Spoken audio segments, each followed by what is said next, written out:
ध्यान दो। सो जो हम लोग डिसोसिएशन कांस्टेंट वाले पार्ट को मेंशन कर रहे हैं, इसमें dissociation constant of water as an acid बोलो या dissociation constant of water as a base बोलो, जो लेना है ले लो, दोनों सेम ही वैल्यू निकल के आता है। आगे हम लोग मेंशन करेंगे क्वेश्चन सॉल्विंग में। So K into concentration of H2O is equal to K W, और इसी के डब्ल्यू वाले पार्ट को हम लोग आयनिक प्रोडक्ट ऑफ वाटर के नाम से जानते हैं। क्या है? हाँ, मतलब अगर आप इक्विलिब्रियम कांस्टेंट के टर्म में सोचो तो के equilibrium into concentration of H2O into concentration of H2O, इस चीज को हम लोग के डब्ल्यू के बराबर लिख सकते हैं। ऑल्दो ये पूछा नहीं जाता है, बट इन्हें में आपको ध्यान में रखना होता है। K W is equal to के इंटू H2O, और के इज इक्वल टू के इक्विलिब्रियम इंटू H2O, तो ओवरऑल तो H2O के कंसंट्रेशन का मल्टीप्लायर ही है वहाँ पे। तो ये जो अपना एक्सप्रेशन निकल के आया, इसी एक्सप्रेशन को हम लोग आयनिक प्रोडक्ट ऑफ वाटर या फिर के डब्ल्यू बोला करते हैं। सो ओवरऑल लास्टली हम लोगों को इतना सारा जो चीज कहानी बताए, उसका ये समराइजेशन याद होना चाहिए। Ionic product of water K W is equal to, either आप चाहे तो कंसंट्रेशन ऑफ H प्लस लिख लो, या चाहे तो आप कंसंट्रेशन ऑफ H3O प्लस लिख लो, जो लिखना है दोनों लिख सकते हैं, सेम ही चीज है। तो H plus into O H minus is equal to K W, ये आपकी जिंदगी का सबसे इंपॉर्टेंट एक्सप्रेशन है आयनिक इक्विलिब्रियम में। बाकी भी होगा, बट ये तो आपको बाय डिफॉल्ट हमेशा सोच के चलना है कि कौन से क्वेश्चन में यूटिलाइज नहीं होगा। यूटिलाइज मैक्सिमम क्वेश्चन में होगा, कौन सा क्वेश्चन में इसको यूज नहीं करना है, ये आपको बस सोच करके चलना होता है। अदरवाइज ये एक्सप्रेशन हमेशा के लिए वैलिड है, हमेशा के लिए इंपॉर्टेंट है। K W is equal to या ionic product of water is equal to H plus into O H minus या H3O plus into O H minus, जो लिखना है लिख लो, दोनों सही है। This is called as ionic product of water. वैसे एक चीज है, ऐसा नहीं कि हम लोग आयनिक प्रोडक्ट केवल वाटर का डिफाइन कर सकते हैं।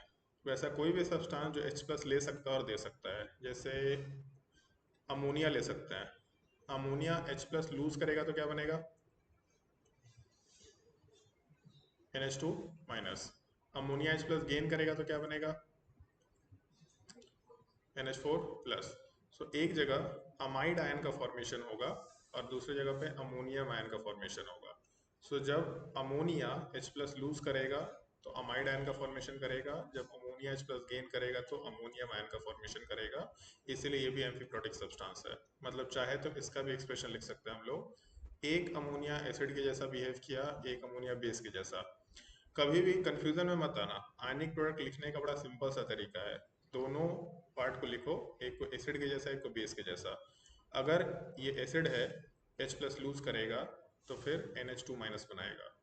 अगर ये बेस है तो फिर H प्लस गेन करेगा, और जब H प्लस गेन करेगा तो यहाँ NH4 प्लस बनाएगा।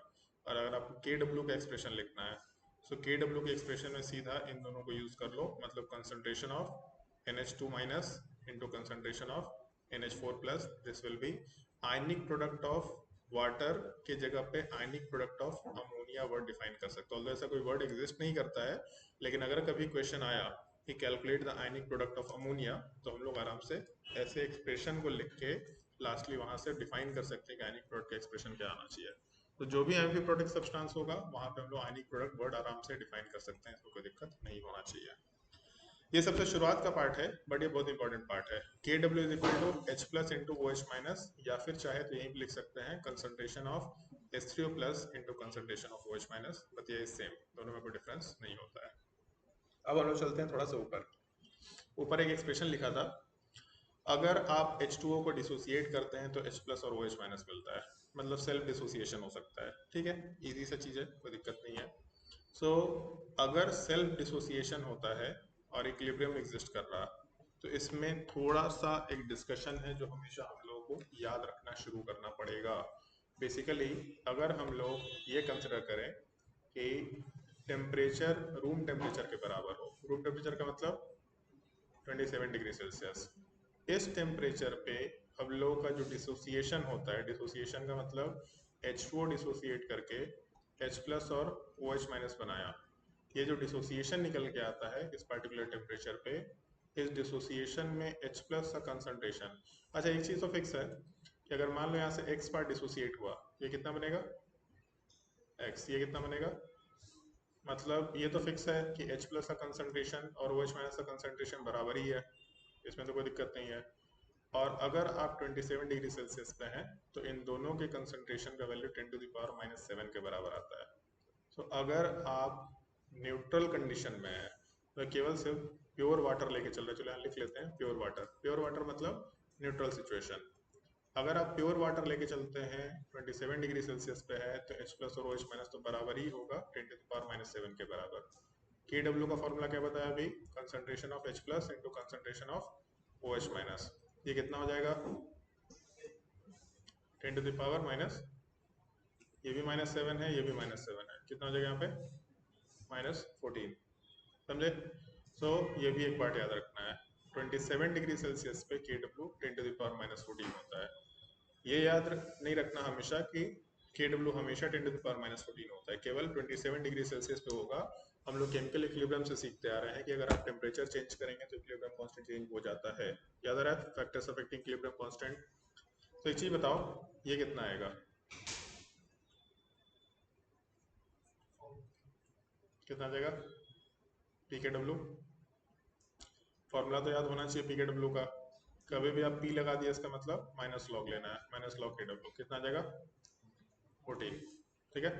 अब एक छोटा सा चीज, अगर हम लोग ये एक्सप्रेशन यूज करें तो इस एक्सप्रेशन के अकॉर्डिंग PKW का फॉर्मूला क्या आ जाएगा, PKW इज इक्वल टू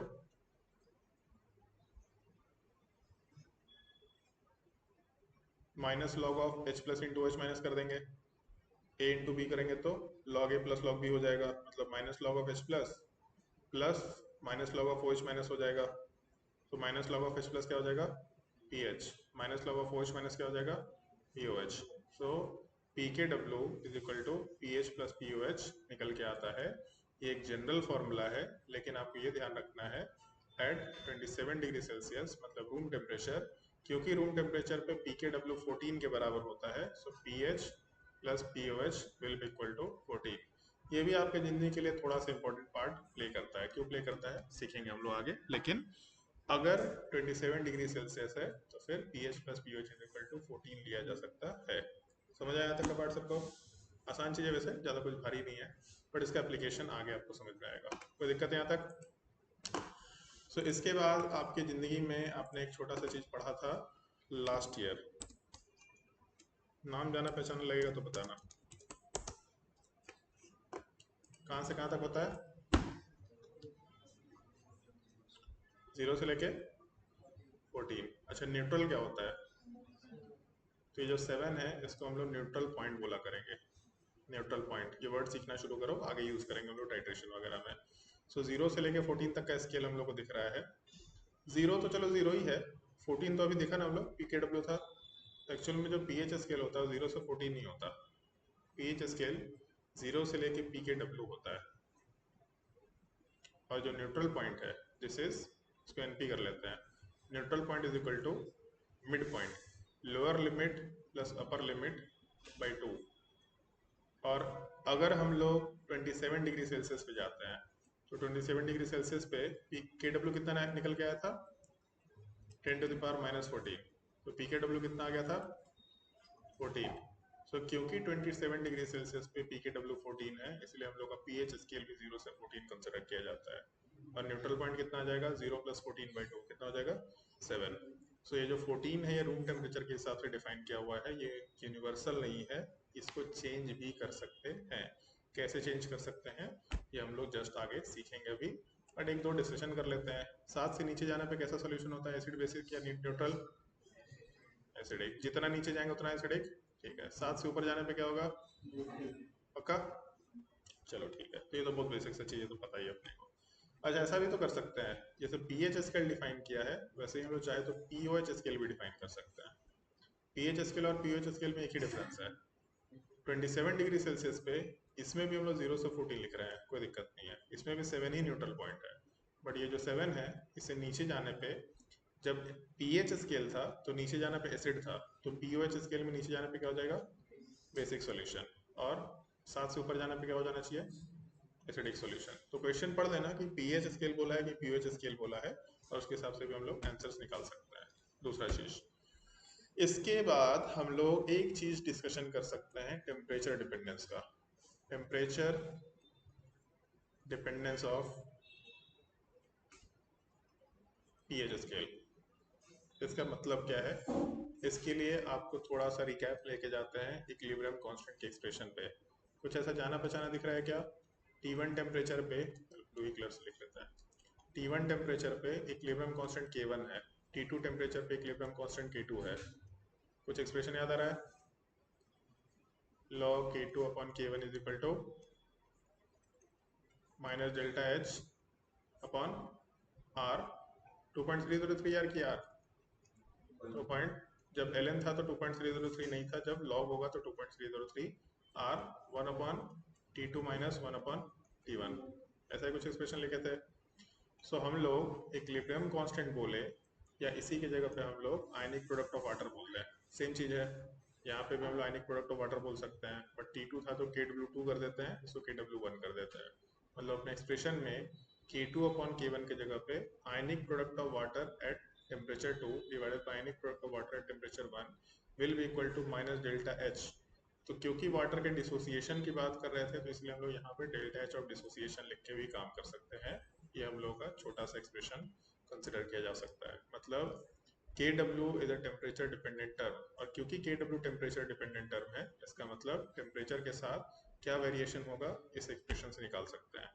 इसकी ज़रूरत नहीं है वैसे आपको मैथमेटिकली, बट एडवांस में ये क्वेश्चन बहुत नॉर्मल है, क्योंकि इक्विलिब्रियम कांस्टेंट पढ़ा है तो हर जगह के लिए सेम चीज़ एप्लीकेबल है। और आपको बोला भी था कि हम केमिकल इक्विलिब्रियम में टेम्परेचर डिपेंडेंस का एक्सप्रेशन डिराइव इसलिए कर देते हैं क्योंकि यही चीज़ हम लोग आयनिक में सीखते हैं, यही चीज़ हम लोग सॉल्यूशन में सीखते हैं, यही चीज़ हम लोग फिर से थर्मोडायनेमिक्स में सीखते हैं, इलेक्ट्रोकेमिस्ट्री में भी सीखते हैं।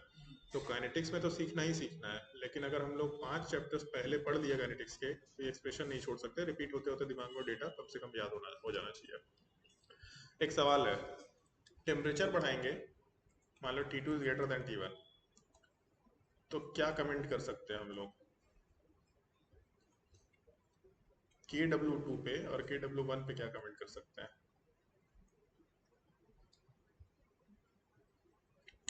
T2 is greater than T1, तो KW2 बड़ा होगा कि छोटा होगा, इसमें क्या कमेंट कर सकते हैं, या कमेंट कर सकते भी हैं कि नहीं कर सकते हैं?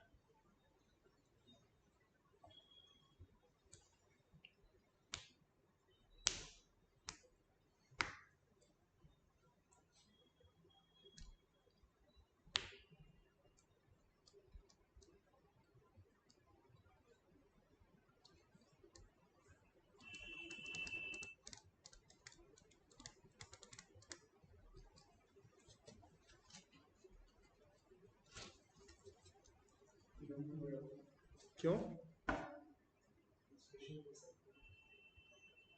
हाँ बोलो। एक्सप्रेशन के साथ बड़ा क्यों होगा?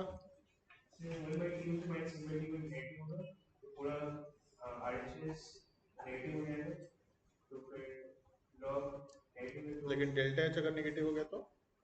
माइनस नहीं, केवल डेल्टा एच। डेल्टा एच अगर नेगेटिव हो गया तो डेल्टा एच डिसोसिएशन,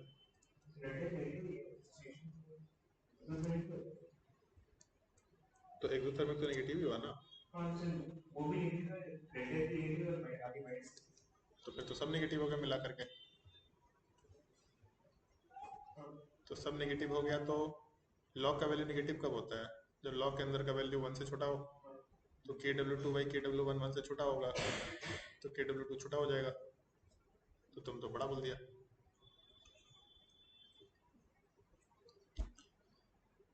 ऑलमोस्ट ठीक बोला है, आंसर भी तुम्हारा ठीक था, एक्सप्लेनेशन करते हुए गड़बड़ी कर दिया।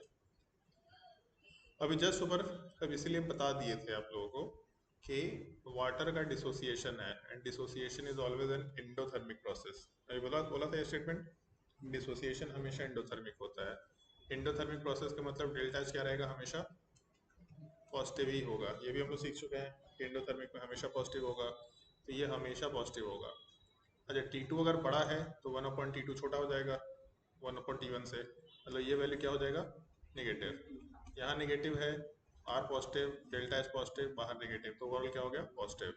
और पूरा लॉग का वैल्यू अगर आउटपुट वाइज पॉजिटिव है, इसका मतलब KW2/KW1 क्या होना चाहिए? Greater than 1। और अगर ये ग्रेटर देन 1 होगा, इसका मतलब KW2 will be greater than KW1, ये बोल सकते हैं। सो अभी के लिए सिंपली इसको इस तरीके से सोचो, ये तो चलो मैथमेटिकली आप प्रूफ किया, बट अब आपको थियोरेटिकली भी बता चुके हैं। एंडोथर्मिक प्रोसेस अगर होगा तो टेम्परेचर बढ़ाने का मतलब है फेवरेबल सिचुएशन हुआ। जितना एंडोथर्मिक टेम्परेचर बढ़ाना उतना ही फेवरेबल सिचुएशन, मतलब रिएक्शन उतना ही फॉरवर्ड जाएगा। रिएक्शन जितना फॉरवर्ड जाएगा उतना ही बड़ा इक्विलिब्रियम कांस्टेंट रहा होगा। ऐसे सीखे थे हम लोग, इसलिए हम आपको बोलते हैं थियोरेटिकल सेंस में सीखो। मैथमेटिकली आप डिफाइन कर सकते हैं, लेकिन थियोरेटिकली आप अगर सीख लिए तो हमेशा के लिए याद रहेगा। कुछ एक्सप्रेशन अगर हम आपको थियोरेटिकली सिखा रहे हैं तो इसीलिए इतना स्पेसिफिकली सिखा रहे हैं, ताकि वो जनरल एक्सप्रेशन है वो 4-5 जगह आएगा तो आपको हर जगह सेम ही चीज अप्लाई करने को मिल जाए। याद रखना सुनो, मतलब अगर एक जगह पढ़ाना हो तो हम आपको नहीं सिखाएंगे, क्योंकि हमको पता है कि यार एक ही जगह बोलना है, कायम दिमाग खराब करे। फॉर्मूला याद रखना ही है और इससे आप वैल्यू निकाल ही सकते हैं, तो जनरल एक्सप्रेशन एक्स्ट्रा देके दिमाग पे जोर क्यों डालना है। बट अगर हमको इस एक्सप्रेशन को 5 जगह या 6 जगह यूज करना है तो एक सिंगल स्टेटमेंट हर जगह के लिए एप्लीकेबल हो सकता है। फिर से बोल रहा है, एंडोथर्मिक रिएक्शन है मतलब टेम्परेचर बढ़ाना इज द फेवरेबल सिचुएशन, मतलब फॉरवर्ड रिएक्शन बढ़ेगा तो इक्विलिब्रियम कांस्टेंट बढ़ रहा होगा। तो सीधा भी बोल सकते थे कि T2 is greater than T1, मतलब equilibrium constant 2 must be greater than equilibrium constant 1। अच्छा, इसका फायदा क्या है या इसका इम्प्लीकेशन क्या है। सो जैसे पहले हम लोगों का 27 डिग्री सेल्सियस अगर था, तो इस टाइम पे KW2 का वैल्यू या सॉरी KW का वैल्यू 10⁻⁻14 था। मतलब अगर आप PKW लिखेंगे तो ये 14 के बराबर होगा। अगर मान लो एक एग्जाम्पल के तौर पे बता रहे हैं, ये डेटा हमको नहीं पता बट एग्जाम्पल के तौर पे, कि मान लो टेम्परेचर 100 डिग्री सेल्सियस कर दिए, टेम्परेचर बढ़ा दिए, तो KW का वैल्यू बढ़ जाना चाहिए। बढ़ने का मतलब 10⁻⁻14 से -16 जाएगा, नहीं तो क्या जाएगा, -12 जाएगा। -12 जाएगा कि -16 जाएगा। टेम्परेचर बढ़ाया तो KW2 बढ़ना चाहिए, बढ़ने का मतलब -12 जाएगा। अगर -12 जाएगा तो PKW क्या हो जाएगा, 12। समझ आया। सो अगर PKW 12 चला गया तो फिर से अभी जो हम लोग ऊपर सीखे थे कि pH स्केल 0 से PKW होता है।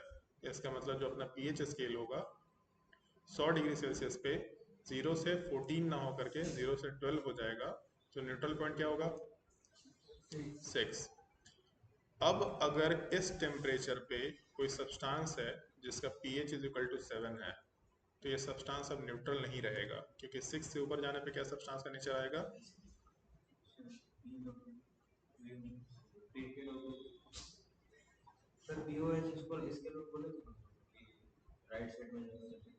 इधर pH स्केल बोल रहे हैं ना भाई, तो 6 से ऊपर जाने पे क्या हो जाएगा। तुम्हारे यहाँ पे लड़की देखा देखी चलेगा ना, तो उसको बोलेंगे आईने का सवाल पूछ लो। हाँ, इंटरव्यू होना चाहिए ना लड़के का, पढ़ा लिखा है कि नहीं, तो आईने का सवाल पूछ लो, थर्मो का सवाल पूछ लो। हम तो यही करेंगे, अगर हम बाई चांस किसी के ये लड़का देखने गए, तो लड़का को चाहिए दहेज तो हमको भी चाहिए जवाब आईने की इक्विलिब्रियम का। दिया तो दहेज मिलेगा, नहीं दिया तो दहेज नहीं मिलेगा। नंबर रखेंगे तो राम जिंदगी भर। So pH is equal to 7 is not a neutral solution। इस बार pH is equal to 7 basic solution हो गया। सो टेम्परेचर डिपेंडेंस का आपको आइडिया होना चाहिए, थियोरेटिकल सेंस में आइडिया होना चाहिए। इसका क्वालिटेटिव एस्पेक्ट ही मालूम होता है अपने को, या मालूम रखना होता है। क्वांटिटेटिव मालूम रखने का कोई सिचुएशन बोला हुआ नहीं है, लेकिन एनीवे अगर क्वांटिटेटिव पार्ट आ गया, मतलब कैलकुलेटिव पार्ट आ गया, तो फॉर्मूला यूटिलाइज करना है, कोई दिक्कत की चीज़ नहीं है। ये वैल्यू गिवन होना चाहिए, ये गिवन होगा, टेम्परेचर गिवन होगा, आप इक्विलिब्रियम कांस्टेंट 2 निकाल सकते हैं और उसके हिसाब से pH स्केल आप आराम से डिफाइन कर सकते हैं। समझ आया। एक डिस्कशन हम लोग किए थे ना बहुत पहले शायद, कि pH स्केल नेगेटिव हो सकता है, ऐसे किए थे डिस्कशन। pH नेगेटिव हो सकता है क्या, pH स्केल कहाँ से कहाँ तक है, 0 से 14। pH -1 हो सकता है क्या, नहीं हो सकता, पक्का। मान लो H प्लस का कंसंट्रेशन 10 है, तो pH कितना आएगा, कितना, नहीं हो सकता है क्या H प्लस का कंसंट्रेशन, कंसंट्रेशन तो 10 मोलर हो ही सकता है। तो अगर कंसंट्रेशन 10 मोलर हो सकता है तो इसमें क्या दिक्कत है, हो सकता है। अरे कर दिए सामने, अभी भी बोल रहा नहीं हो सकता। सामने दिखा रहा है कि हो सकता है, क्या हो गया। हाँ भाई सत्यम, हो गया। pH निगेटिव हो सकता है, इसमें दिक्कत नहीं है, लेकिन मैथमेटिकली केवल, या थियोरेटिकली बोल सकते हैं, theoretically pH can be negative, but हम लोग का जो pH स्केल है, अब जैसे इसको इस तरीके से सोच के देखो, ये जो 0 का वैल्यू कहाँ से आया, तो H प्लस का कंसंट्रेशन मिनिमम कितना हो सकता है? अगर हम लोग ये सोच के चले तो जीरो भी नहीं हो सकता कभी भी H प्लस का कंसंट्रेशन। अगर आइडियली सोच के चले हम लोग तो H प्लस का कंसंट्रेशन कभी भी जीरो नहीं हो सकता, हमेशा जीरो से तो थोड़ा बड़ा ही होगा। तो ये जो जीरो है ये H प्लस का कंसंट्रेशन के टर्म में चल रहा होता है। खैर एनीवे इसमें हम नहीं जा रहे हैं। अब ये बोल रहा है कि हम लोग ये जो पूरा का पूरा पीएच कैलकुलेशन कर रहे हैं ये सब वाटर के रिस्पेक्ट में कर रहे हैं, और इसीलिए हम लोग का वैल्यू जीरो से पी के डब्ल्यू तक गया, मतलब आयनिक प्रोडक्ट ऑफ वाटर के सेंस में गया। सो क्योंकि हम लोग पूरा का पूरा डिस्कशन वाटर के सेंस में करते हैं, तो वाटर के सेंस में हम लोगों ने जो एपरेटस बना रखा है जिसमें हम लोग कोई भी सब्सटेंस को डालें और अपने पीएच का वैल्यू आ जाए, उस सब्सटेंस में अगर पीएच का कैलकुलेशन करना है तो हम लोग जीरो से नीचे नहीं जा सकते। मतलब जैसे ना कि मान लो एक एग्जांपल है, मान लो बाइक है, बाइक आगे चलता है तो वेलोसिटी पॉजिटिव ले सकते हैं, ठीक। तो अगर बाइक को कोई पकड़ के पीछे खींच लिया तो वेलोसिटी -10 हो जाएगा क्या? बोलना तो -10 चाहिए, लेकिन उसके मीटर में दिखाता है -10? नहीं दिखा सकता। वो इनफैक्ट 10 भी नहीं दिखाएगा, वो जीरो पे ही रहेगा काटा। ऐसा होता है, साइकिल वाइकिल में पहले आता था स्पीडोमीटर लगा रहता था, अगर आप आगे चलाएंगे तो प्लस है, लेकिन उल्टा साइकिल कर दो, ऐसे पीछे खींचना शुरू करो तो उसमें मीटर जीरो से नीचे नहीं जा सकता।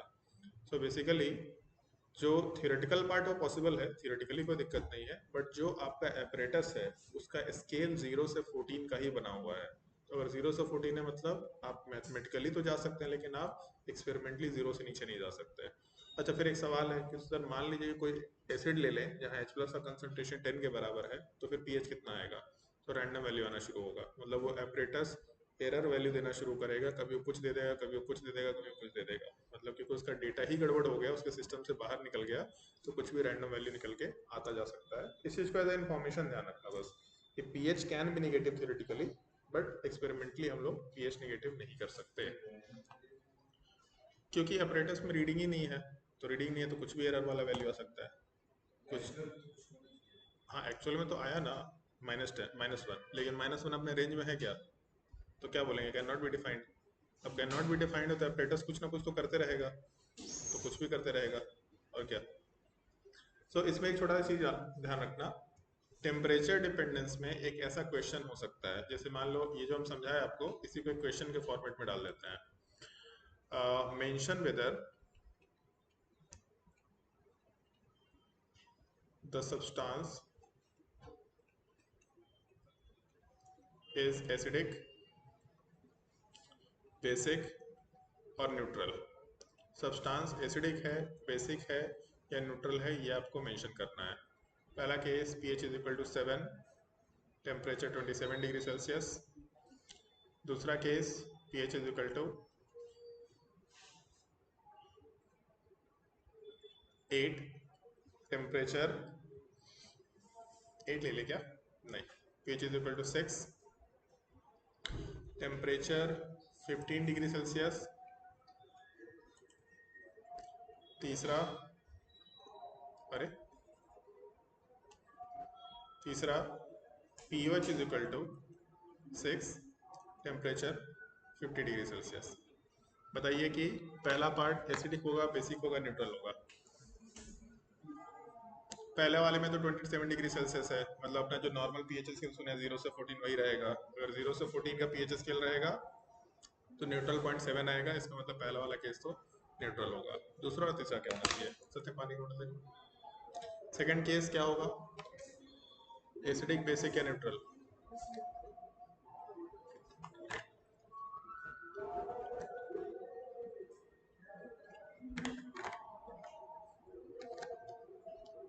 Acidic, he can not be determined.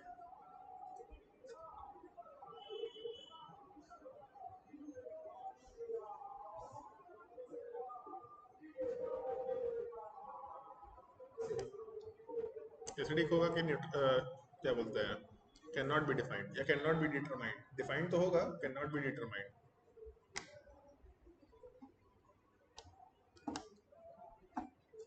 हाँ बताओ कैसे एसिडिक होगा? हाँ, कैन नॉट बी डिटरमाइंड भी हो सकता है। हाँ भाई, कैसे एसिडिक? हाँ,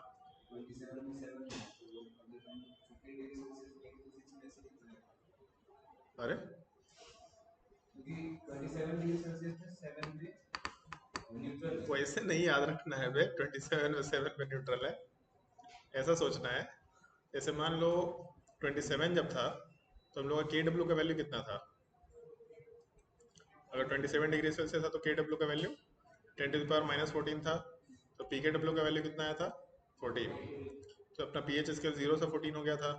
न्यूट्रल पॉइंट कितना आया था? 7। अगर टेम्परेचर बढ़ा दिए थे, जैसे मान लो पहले हम लोग बढ़ा के 100 किए थे, चलो 100 की जगह 50 कर लेते हैं ये वैल्यू। तो जब अगर हम लोग टेम्परेचर बढ़ाएंगे तो के डब्ल्यू बढ़ेगा कि घटेगा? टेम्परेचर बढ़ाएंगे तो डिसोसिएशन बढ़ेगा, मतलब के डब्ल्यू बढ़ेगा। ये वैल्यू बढ़ के -12 हो जाना चाहिए।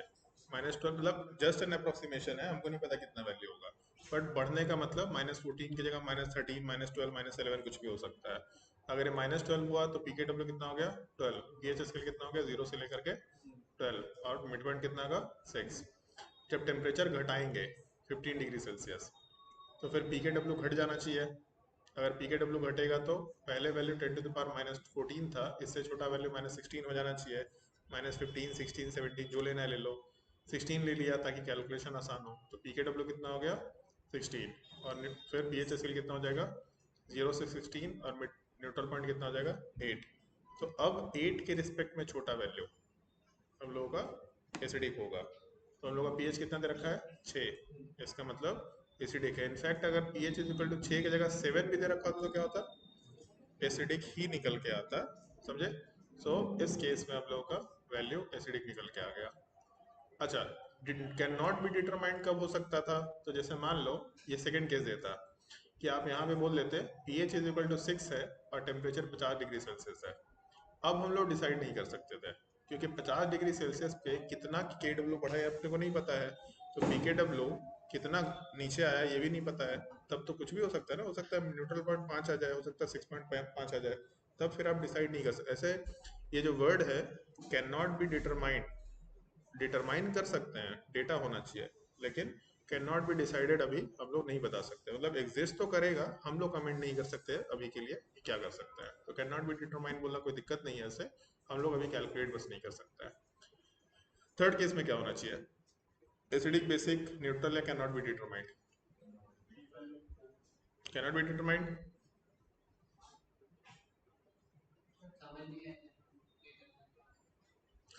मान ले 50 डिग्री पे होता है, ये 50 पे होता है। तो 50 पे हम तो जैसे एक पॉसिबिलिटी बोल रहे हैं कि 50 पे 10⁻⁻12 हो गया। बट अगर मान ली 10⁻⁻13 होता तो पी के डब्ल्यू कितना होता और स्केल कितना होता, न्यूट्रल पॉइंट कितना होता? तो अगर ये सिचुएशन होता तो 6 वाला पार्ट क्या हो जाता? एसिडिक। लेकिन अगर ये सिचुएशन है तो 6 वाला पार्ट क्या है? न्यूट्रल। और ऐसा भी तो हो सकता है कि 10⁻⁻12 की जगह -11 हो जाए, तो पी के डब्ल्यू 11 हो जाएगा, पी एच स्केल 0 से 11 हो जाएगा, मिड पॉइंट 5.5। अब ये बेसिक हो गया। तो हम लोग को फिर एग्जैक्ट डेटा पता होना चाहिए कि अगर 50 डिग्री से था तो कितना पी के डब्ल्यू गया, 15 डिग्री था तो कितना पी के डब्ल्यू गया। अगर ये पता होगा तो फिर भी बता सकते हैं। बट आप बोल रहे हैं कि 7 से पीएच स्केल में पीएच का वैल्यू भी घटा दिया और पीएच स्केल भी छोटा कर दिया, तो कौन सा ज्यादा छोटा होगा थोड़ा ना पता चला है। मतलब न्यूट्रल पॉइंट पीएच स्केल छोटा होने से 7 का न्यूट्रल पॉइंट घट के नीचे आ गया, और हम लोग बोल रहे हैं कि पीएच जो हम लोग पहले 60 के लिए कैलकुलेशन कर रहे थे वो भी छोटा कर दिया। अब दोनों में से ज्यादा छोटा कौन सा है नहीं पता है, तो कैन नॉट बी डिटरमाइंड, कुछ भी नीचे निकल के आ सकता है। क्या होना चाहिए थर्ड वाले केस में?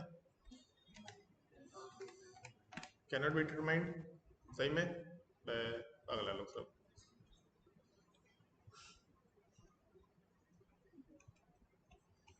ऐसा होना चाहिए ना भाई,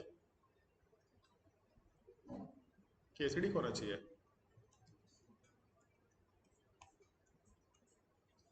चलिए ट्राई करते हैं। 50 डिग्री सेल्सियस पे अपना पीएच स्केल क्या हो जाएगा? 0 से 12 बोल सकते हैं। तो पीएच स्केल अगर 0 से 12 है तो पीओएच स्केल भी तो 0 से 12 ही टाइप का होना चाहिए। अच्छा एक सेकेंड, ओ हम कुछ गलत दे दिए डेटा।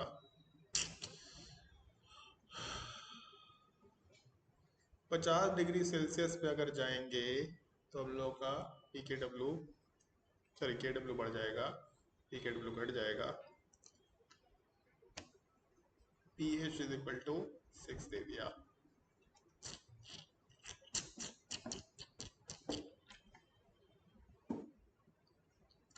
हाँ ठीक है, कैन नॉट बी डिटरमाइंड बोलना ज़्यादा सही होगा, क्योंकि यहाँ 14 वाला कंसेप्ट तो आएगा ही नहीं। ठीक है, कैन नॉट बी डिटरमाइंड, हम कुछ और सोच के डेटा दे दिए। इनफैक्ट हमको 15 डिग्री सेल्सियस पे यहाँ पे P O H is equal to 6 देना चाहिए था, तो फिर से एसिडिक होता। बट एनीवे, खैर 50 डिग्री सेल्सियस है, अपना जो पी एच स्केल था वो 0 से 14 की जगह 0 से 12 होगा। खैर मिड पॉइंट 6 निकल के आ गया। तो अगर हम लोग सेम चीज़ पी ओ एच स्केल में लेके चल सकते हैं, 0 से लेके 12 हो गया, अभी मिड पॉइंट 6 है। अगर हम लोग 6 से नीचे जाएंगे तो हम लोग का सब्सटेंस एसिडिक होना चाहिए, 6 से ऊपर जाएंगे, लेकिन हम यही नहीं डिसाइड कर पा रहे हैं कि न्यूट्रल पॉइंट कहाँ पे आएगा। ठीक है, कैन नॉट बी डिटरमाइंड बोल सकते हैं, इसको थोड़ा चेंज कर लेना चाहिए था, ज़्यादा बेटर होता। P O H is equal to 6। चलो एक काम करो,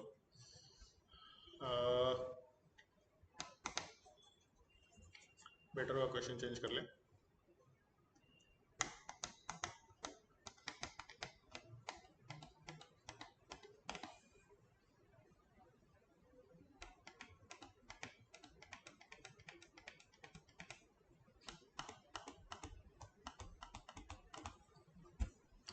क्या दिया जाए?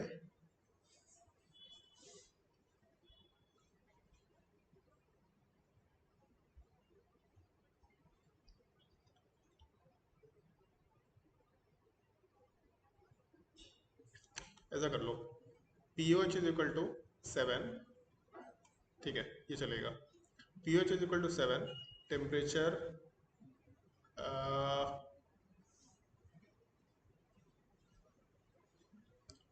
50 डिग्री सेल्सियस।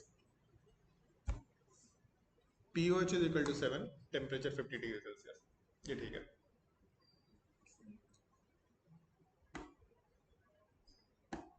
सोच समझ के जवाब दीजिएगा। टेम्परेचर सेम रख लिया, but P O H is equal to 7 कर दिया। एसिडिक या बेसिक?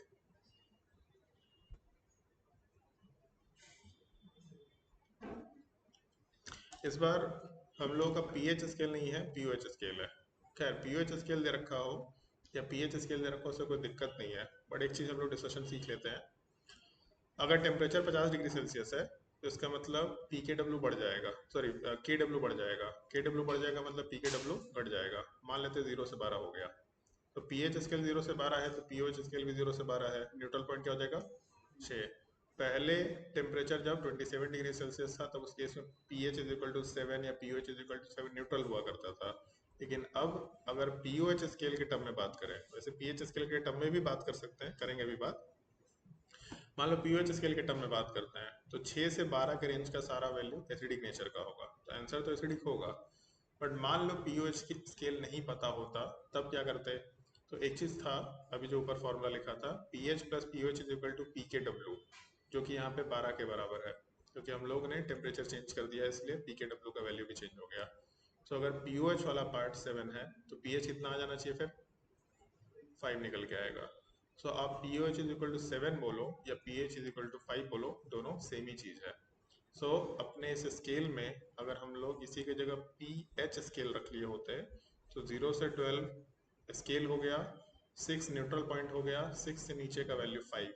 अगर ये हम लोग कंसिडर करें तो एसिडिक नेचर का आराम से कंसिडर किया जा सकता है। सो ठीक है, बस ये डिस्कशन इसलिए हम डाले थे ताकि पीओएच स्केल भी हम लोग कंसिडर कर पाए या देखना आ पाए। तो POH is equal to 7, 50 degree Celsius, मतलब अभी भी एसिडिक ही सॉल्यूशन है। तो ये एक छोटा सा पार्ट है जो क्वेश्चन में फ्रेम किया जा सकता है। अगर डेटा दे दिया, के डब्ल्यू का डेटा ये है और डेल्टा एच डिसोसिएशन का भी डेटा दे दिया, तब तो फिर बात ही अलग है, फिर तो कम्प्लीटली प्योर मैथमेटिक्स का पार्ट आ जाएगा ये कैलकुलेशन। लेकिन अगर डेटा नहीं दिया है तो क्वेश्चन हमेशा एक रेफरेंस के बेसिस पे सॉल्व करने की कोशिश करना, जैसा हम लोग कर रहे थे। इसी चीज को हम लोग temperature dependence of ionic product of water नाम से बोल सकते हैं। तो दो छोटा छोटा केस था, आसानी से चीज़ है, आसानी से आपको समझ में आना चाहिए। इसमें दो फार्मूला जो हम लोगों ने डिस्कशन किया है, ये दो फार्मूला आपके पास प्रॉपरली होना चाहिए। ये दो फार्मूला हमेशा यूटिलाइजेशन में आएगा ही आएगा। पहला, P H plus P O H is equal to this one 14, और दूसरा K W is equal to H plus into H minus. ये दोनों एक्सप्रेशन हमेशा ही आप यूटिलाइज करना है, इसको थोड़ा ध्यान रखना चाहिए। बाकी कुछ छोटा छोटा पॉइंट्स है, चाहे तो उसको देख सकते हैं हम लोग, मतलब ऑल्दो ये आप लोग को पता ही है बचपन से, but anyway, for neutral solution H plus और OH माइनस बराबर होना चाहिए। ये बात अलग है कि अगर हम लोग 27 डिग्री सेल्सियस पे चलते हैं तो H प्लस और OH माइनस बराबर तो होता है, तो H plus is equal to OH minus is equal to root under KW भी लिख सकते हैं अगर हम लोग चाहे तो, क्योंकि H plus into OH minus is equal to KW था। जब H प्लस और OH माइनस बराबर होगा तो H प्लस बोलो या OH माइनस का स्क्वायर बोलो सेम ही चीज होगा, is equal to root under KW, मतलब 10 टू द पावर माइनस 7 के बराबर पुट कर सकते हैं। लेकिन ऐसा नहीं है कि हमेशा 10 टू द पावर माइनस 7 होगा, टेम्परेचर के ऊपर डिपेंडेंट होगा। पहला न्यूट्रल सॉल्यूशन अगर हुआ तो H प्लस और OH माइनस बराबर होना चाहिए। ये डिस्कशन हम इसलिए करते हैं क्योंकि सेकेंड पार्ट ध्यान रखना होता है।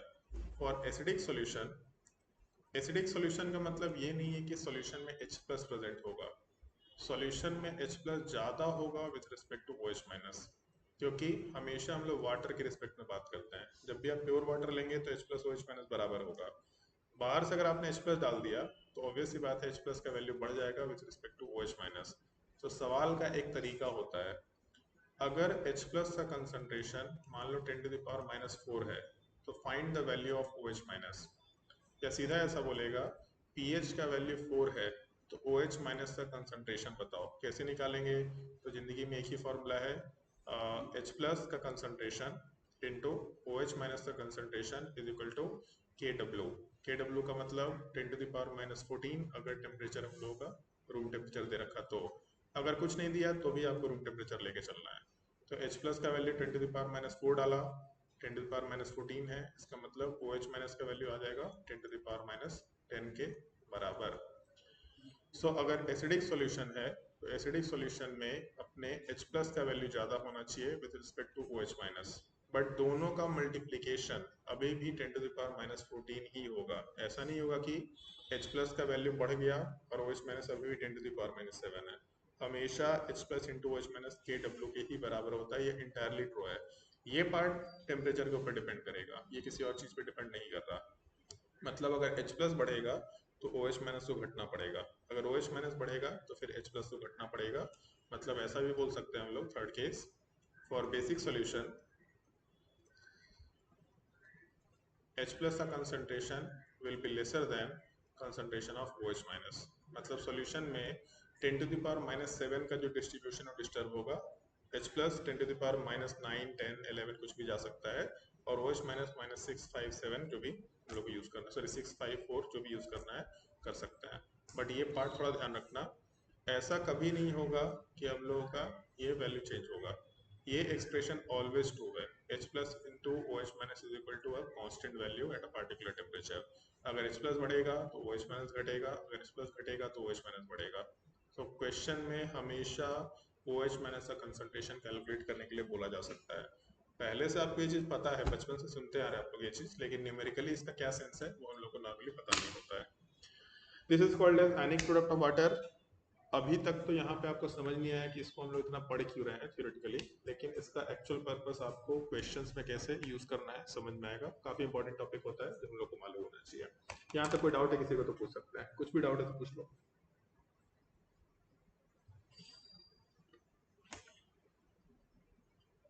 कोई डाउट नहीं है?